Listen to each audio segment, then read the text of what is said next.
is that you got to put it.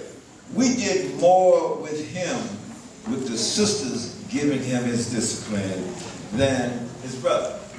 You know, when we were kids, young boys, how do we do it?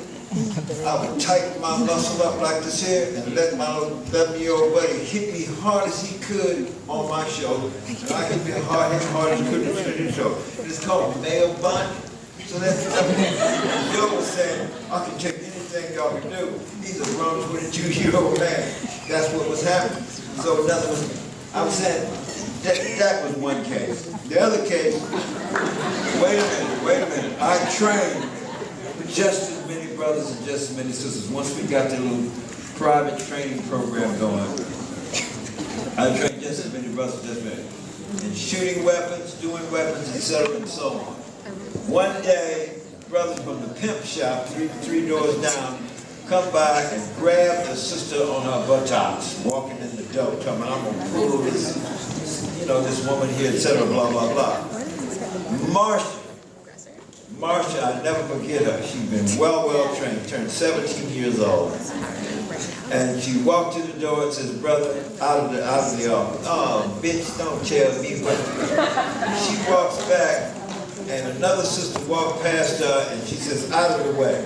She says, I said out of the office. I ain't going no damn way. Well, Marsha, what I had to do when I started training people is I had to get them in a disciplined kind of way, because these guns are very dangerous. And when we say we're going to defend ourselves, we mean that. And if you're going to shoot to kill, you shoot to kill. If you're going to shoot to warn, you shoot to warn. You have to be disciplined to be able to know how to do that. Anyway, the dude acted a fool and started making a step, and Marsha jumped with this 9mm, pow, pow, pow, pow, pow, and hit the windowsill. She said, I said it, out of the office. Of course the dude buckled and said, please, I'm sorry. Walking down the street. But what we're doing here is empowering people to defend their rights on every level. On every level, and this is really what happened. So I'm just trying to say that was a way that I got to.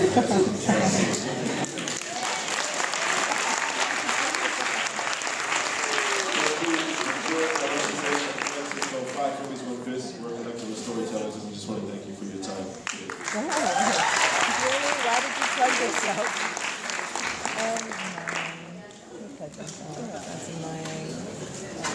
That's very nice. Yeah, everyone wants to just ask their question, and they're going to answer it after all that. Yeah.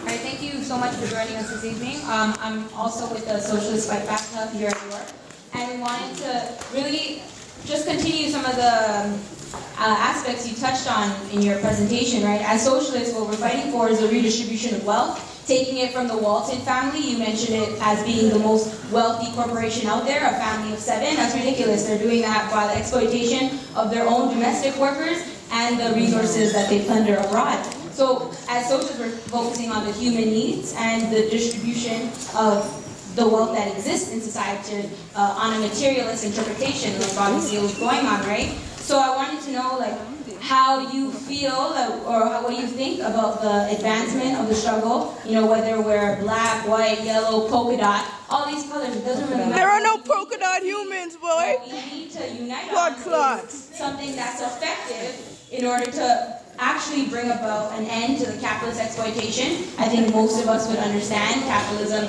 is one of the primary motor forces to perpetuating the oppression that exists. Finish your blood I wanted clot. to see how you would elaborate on some of the lessons that could be drawn on with the struggles that you guys have both been champions of. So we're gonna.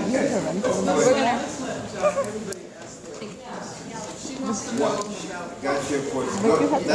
Next question. As someone who's involved in organizing and getting people involved in politics, I wanted to see your guys' take on actually holding politicians accountable seriously, because you have like politicians like, whether on the federal level, like here with Justin Trudeau, who voted on the anti-terrorism law, which allowed people to have indefinite detention for a year without any trial or charges. Or even if you go to like our local representatives, the NDP, which is supposed to be like the most socialist, they refuse to address issues of police violence with youth of color, even in the debates when youth of color bring these issues up to them. So, how can we actually get youth involved in the political process when, even after these politicians that are about change come into power, we know they're not going to do anything?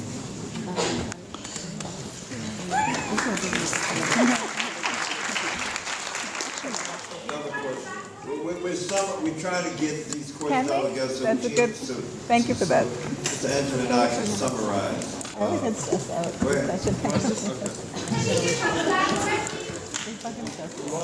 What? You want to speak?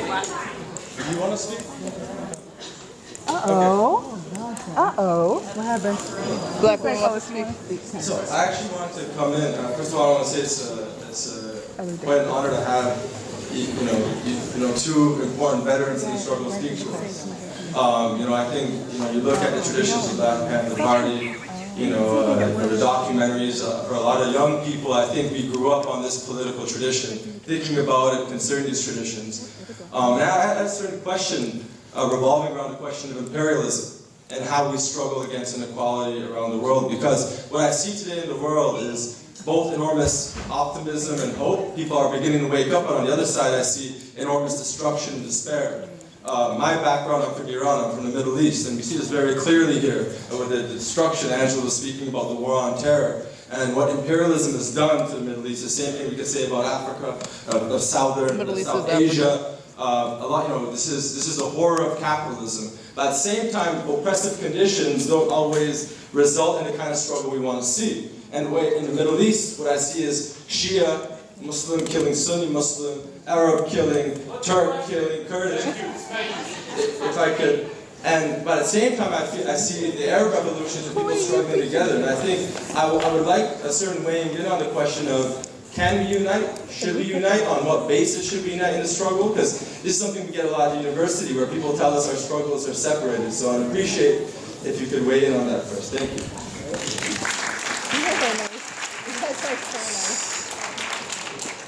Yes, good evening, my brother and sister. Who is this? So I hear a lot of core competence coming out of your narratives, collaboration and advocacy and resilience and all these things. So I've allowed my imagination to run wild a little bit, and I'm just imagining infiltration in terms of offices to make a difference. And I've spoke about it before, and others kind of called me down, and I want to know if I'm wrong. To encourage my brothers and sisters to infiltrate some of these offices so that some voices can be heard from inside. We can fight from inside. Am I wrong with my ideology? I was going to ask a few more questions, so we're going to count tonight. Sorry. Oh, go ahead. Your time on this side. Your time next, I think. Go. Hi, my name is Mahad. My question is very personal. I'm sure that for Angela Davis and for you, Bobby, there were moments when you felt like the whole world was against you, right? Especially for Angela when the FBI was chasing you and, Bobby, all those times when the fighting was going on. So my question is, what is it? What are those experiences when you were like, you know what? Everything is collapsing on me. It looks like the world wants to kill me. My friends are dying besides me. And you still want to keep it moving. So in those darkest moments, what can you say in order to bring those darkest moments to our heads?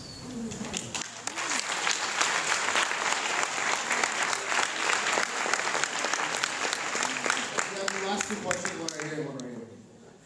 Hi, it's an honor to have you guys here. I just straight up go to my question. It was about the story you said. I'm not sure if I got it right or not, but you said in Black Panthers Party, a guy raped a 17-year-old girl, and then what happened? I just want to know. What happened? Lord God. Yeah, I had sisters beat his ass. Really? I had sisters beat his ass as opposed to turning him into the police, because the police department was viciously against us, they would have used that on a negative way against us, even though it was better. So it evolved that way. But I empowered women more so to let them know, even brothers in the party, you don't have no right to demand of, take, or violate the personal dignity of a woman, etc. in no way, shape, fashion, or form of black. Black Panther Party women are equal with you. We die and they die just like we do. That's what I did in my way of evolving some kind of justice.